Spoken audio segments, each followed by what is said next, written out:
Isogezo mechi na bodi yenyewe iachie ngazi. Kwa sababu hili ndio deni kubwa. Kwa wanachama wa Yanga, sawa kwa sababu lile kosa lilofanyika pale limeshindwa kutatuliwa vile kimakosa jinsi lilivyo. Ndio. Haki kabisa na kwamba Yanga alitakiwa apate zile pointi.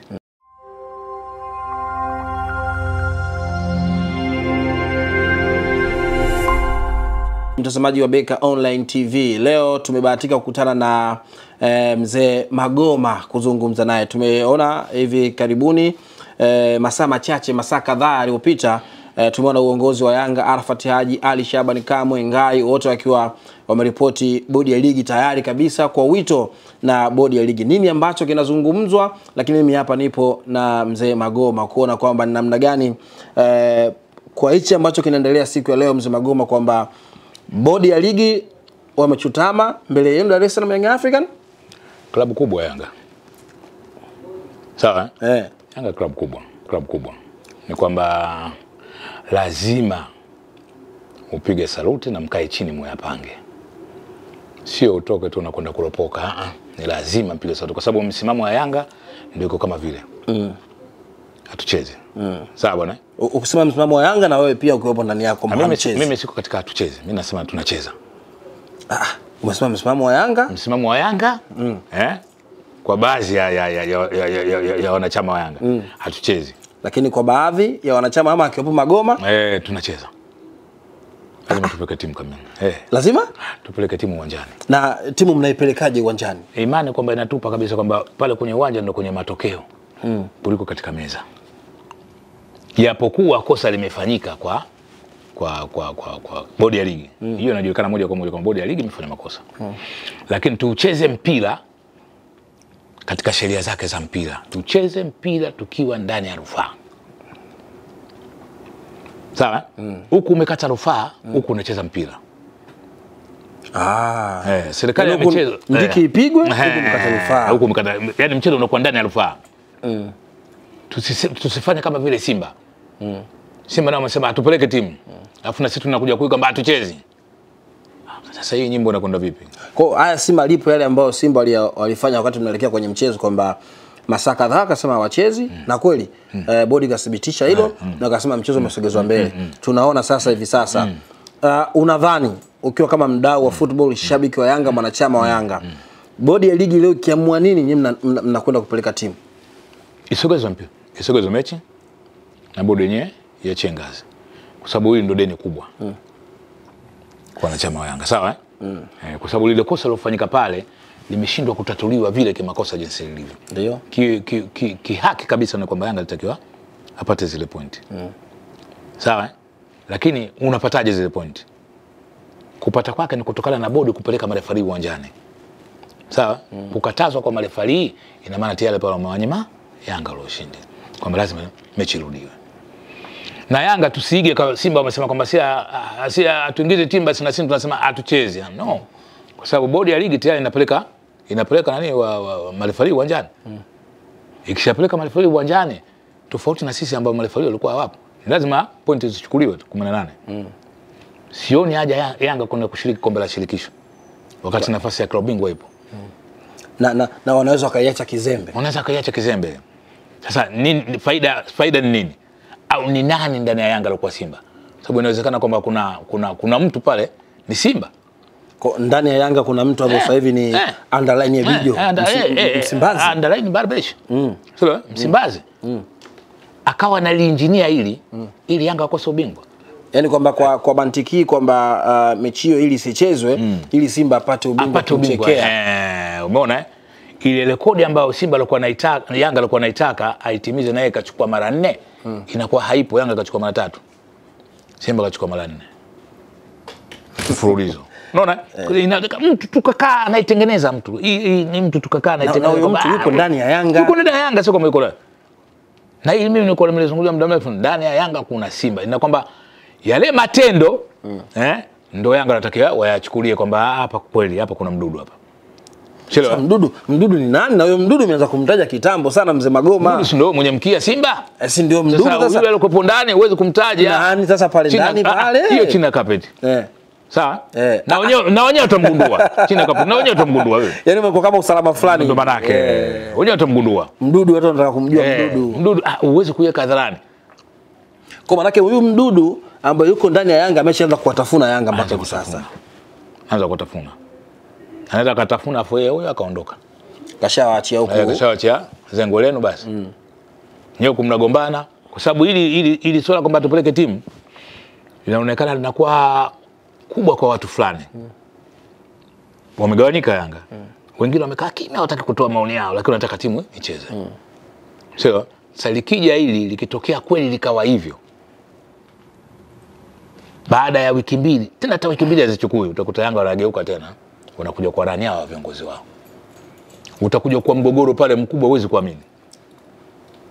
Sasa mgogoro huu ambao unaokwenda huo utamkuta mtu hapa mkubwa na yuko pale mbele pale anachurupuka huyo hayupo tena. Anakwenda kwenye siasa na kuacheni mambo yenu mtajua wenyewe. Ukisema mbunge. Ukisema anakwenda kwenye siasa tumesikia za chini kwamba engineer anakwenda kugombea ubunge. Za chini. Kugombea wapi? Za chini sasa hizo. Wapi? Jimbo gani? Wakati kwenye mkutano wa Chama cha Mapinduzi pale aliulizwa na mmoja mwandishi akasema kwamba kama mwanachama wa Chama cha Mapinduzi ana haki ya kuchagua na yeye ana haki ya kama atahitaji kugombea. Na lakini chini anasema kwamba anaweza Kigamboni pale. Anaweza za chini kapeti. Za chini kapeti za kwako za usalama hizo. Hizo za kwewe hizo. Unajua kuna kitu mimi nilikizungumzia muda mrefu sana. Nikaangalia Yanga jinsi ilivyo. Na inavyokwenda. Na klabu inavyoongozwa. Nikaona huko ndani kuna mwanasiasa.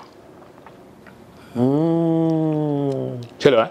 Kwa maana yake ndani ya Yanga kuna mdudu na mwanasiasa. Chelewa bwana. Kuna mbona Yanga inapelekwa hivi haiko tena katika football inakwenda kiubaguzi nini kaona hapa Yanga iko ndani ya siasa. Na sasa hii huyo mtu atakapokwenda katika siasa atawaachia Yanga kama tutakwenda hivi tulivyo atawaachia katika mfumo mbovu. Aisa kama utakubali hawa wadhamini kubaki basi mdhamini huyu atakayebaki pale atataka lazima inunue Yanga kwa njia rahisi. Na hapo unazungumzia GSM hapo ndani yake. Sio mtu mkubwa bwana ni Yanga. Mimi bwana sijataja lakini sawa kama wewe umemwona huyo. Sio bwana. Ataitaka tu ile Yanga iwe mali yake yeye.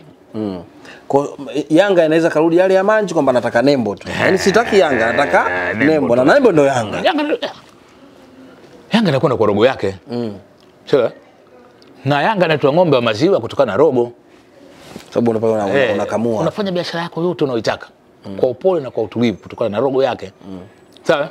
Kwa hiyo mtu anaweza kaangalia kabisa hii Yanga kwa sababu ina majority na ina watu wengi. Kwa nini mimi siwe yangu moja kwa moja? Ndio ile mpango nakwambia wanachama kila tawi wawe 5. Ina maana ndio hao 5 wenye fursa ya kuchaguliwa, kupiga kura kuchagua na kushiriki katika mikutano ya aina yote ya Yanga. Hao wanachama 95 hawaruhusiwi hata kugusa kule ukumbi wenyewe wa mikutano, hawaruhusiwi wakae nyumbani waangalie kwenye TV. Sawa? Lakini bado huyu hawa 95 wanakamuliwa kwamba ni lazima walipie ada zao. Wanachama. Unalipaje ada wakati wewe sio mwanachama? Yaani wanachama wako ukoje? Hapo kuna mchezo wa wanasiasa na biashara. Ziko kwa ndani ya Yanga. Ziko pande mbili hapa. Huko kuna mwanasiasa, hapo kuna mfanya biashara. Sawa? Huyu mwanasiasa yeye anataka timu iwe mzuri. Watu wakolee na nyimbo ya timu. Alafu anakurupuka na kuna kwenye siasa. Sawa? Huyu mfanya biashara yeye anaitamani Yanga iwe yake. Yeye ndio kukamua maziwa.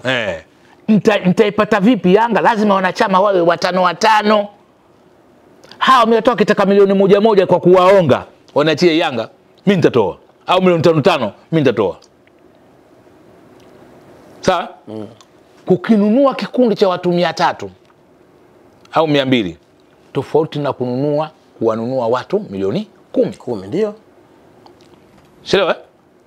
Hawa milioni 10 kila mtu atakuwa na msimamo wake na kauli yake ya kuzungumza.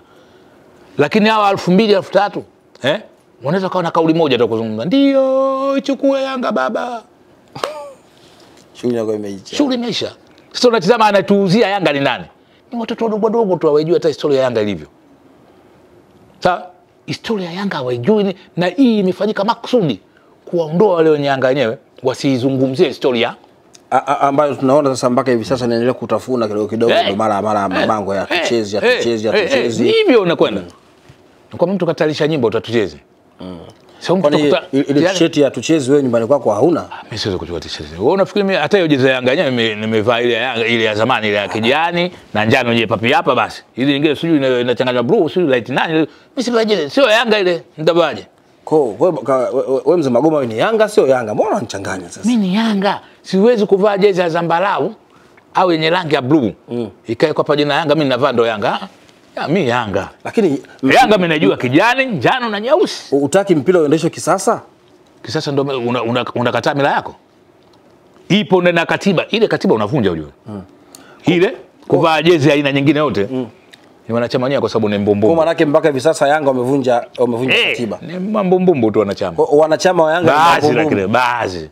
Ni mbombombo. Wengine waelewa lakini wengi ni mbombombo. Wanachama wa Yanga. Ile kuvaa jezi ya zambarau. Ni moja ya kuvunja uvunjifu mkubwa wa katiba ya Yanga. Sababu ndani ya katiba wachukue katiba zao zisome. Katiba ya Yanga inakwambia vazi la Yanga ni kijani na njano. Sawa bwana?